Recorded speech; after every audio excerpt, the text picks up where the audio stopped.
तो हमें एक पॉजिटिव लाइन पे रहना है। इलेक्शंस होने ही थे, आज नहीं कल, कल नहीं परसों। और यहाँ मैं बिल्कुल कहूँगा चीफ जस्टिस ने बड़ा अच्छा एक रोल प्ले किया है। बिल्कुल बिठाया और कहो भाई बताओ क्या करना था। एंड इवेंचुअली जैसे आपने कहा थोड़ा सा हिकअप हुआ, वो 5-10 मिनट के तो हिकअप होते ही हैं एज ऑलवेज, तो उस पर भी हम ओवरराइड कर दिया।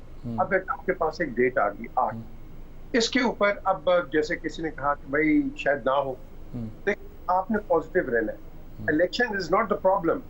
पाकिस्तान में election will never be the problem, it is the selection which will matter. It's selection which matter है। इसको आप देखो, जो कि पार्टीज भी अपने रिजर्वेशंस आपके सामने एक्सप्रेस कर रही हैं। इलेक्शन तो हो जाएंगे जो मर्जी, लेकिन सिलेक्शन किसकी होगी? क्योंकि आप कहीं ना कहीं तो हम बैठते नहीं है। आफ्टर 1970 यू टेल मी कि कभी इलेक्शंस मार क्यों नहीं हुए?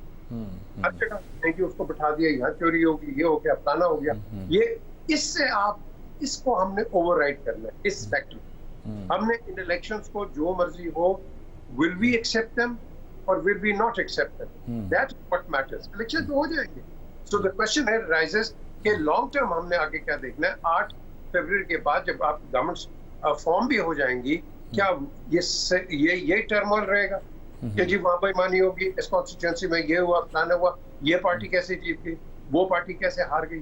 सो ये जो डायलेमा है, इसके ऊपर आई थिंक अब बात है कि we need to be sitting all together कि रिगार्डलेस ऑफ द रिजल्ट हर इस पे कोई डिबेट करने की जरूरत नहीं है। लेट द गवर्नमेंट जो आएगी उसको let it run for the sake of the country. Even मुझे तो लगता है वैसे भी कोलिशन आना ही, कोलिशन के साथ साथ आप बाकियों को भी इन्वॉल्व कर लें अभी, कि ताकि ये जो आपका और मेरा टाइम वेस्ट करते हैं टेलीविजन के ऊपर, ठीक मसलों की महंगाई की बात करें, हम इन बातों पे लगे हुए।